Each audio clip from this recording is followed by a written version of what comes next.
So let's now see the project that we are going to build, real-time auction with SignalR, WebApi and pure JavaScript.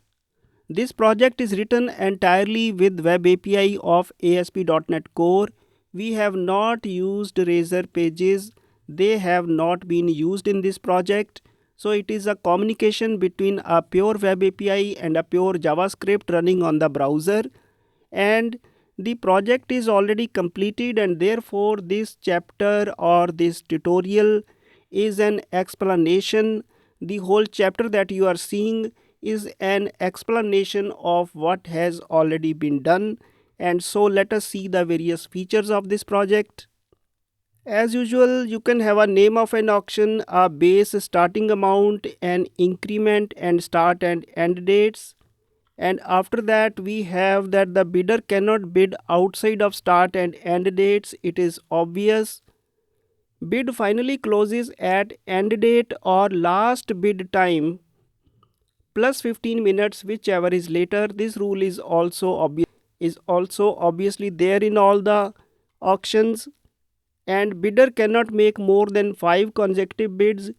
So this is meant to prevent some bidders from spoiling an auction. And then there should be a live messaging by admin and live bidding should take place. The administrator should be able to send live messages that should be visible on dashboard of every participating bidder, and any bidder when makes a bid, the bid should be updated without a page refresh in every browser of the participating customer or the participating bidder. So let's now have a look at the source code that we have done, and we'll also run the project also. As you can see, this is www root folder. It contains only the files meant for static use. The auctions HTML, bidders HTML, CSS, JavaScript, they are all there. And app data folder, it contains the databases, and this is some hard-coded user ID and password for the admin, because the requirement was that admin should be able to log in directly. This will be changed through another GUI that we haven't added in this project, but this will be changed through another GUI where an administrator will be able to change his password.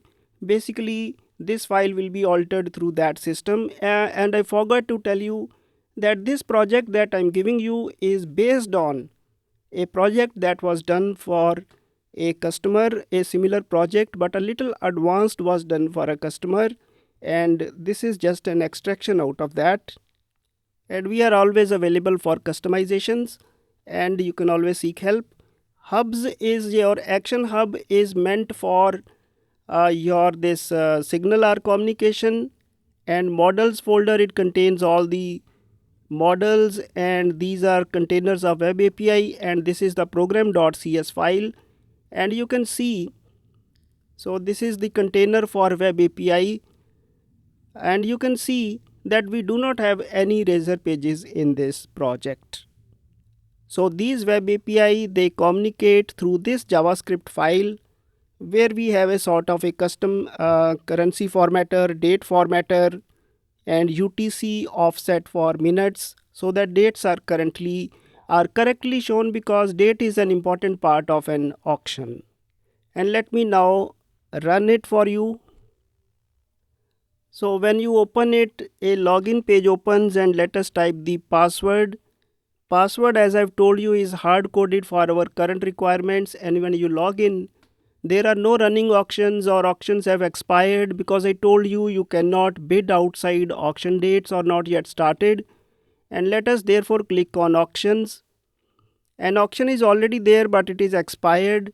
So name of the auction, dates, amounts, address, remarks, bidders, edit, and let us edit this auction, and we will set its date in such a way that the time hasn't yet arrived. So we have set it like this, and click on update. And we can also update bidders. So let us add a bidder, b@b.com. Bidder's name, any bidder's name can be put here. password 123, we'll give it to the bidder so that he can log in after getting his password from us, and click on add bidder, and just below it you have the bidder, and you can edit a bidder anytime. When you click, that form is filled automatically. And now let us go back to auctions. So now let us come to dashboard, and we see that the bid is already there. Current bid is 40, because this was actually being I was testing it, and so some data is already there. Closes at this time, time left. Now this is a clock that continuously updates, and when this is 0, this bid will automatically get closed. City buildings, and this is the data. And if this person gives some instant message, click on send. The send time and all is updated, and it goes to all the bidding users. And I will now log off and log in as the bidder, password 123. So this bidder sees that message coming, live message that was sent by the administrator. Now this bidder sees everything on this page, but this is a button in this case, and time left is as usual. When this time left expires, this button will disable. But let us now make a bid. Click to bid at ₹51, because 3 increment of 3 is allowed, 48 is already there, and click OK, and it instantly tells that it is your bid. I'll make second bid, third bid, fourth bid, and after the fifth bid it becomes disabled. So this is how the whole story is working. And when another bidder makes a bid, this will automatically become enabled also. So this is the whole project, and the source code is given to you. You can study the source code, and videos are also being given so that you can understand. You can get some help in understanding the project. I'll close it right now. Thank you.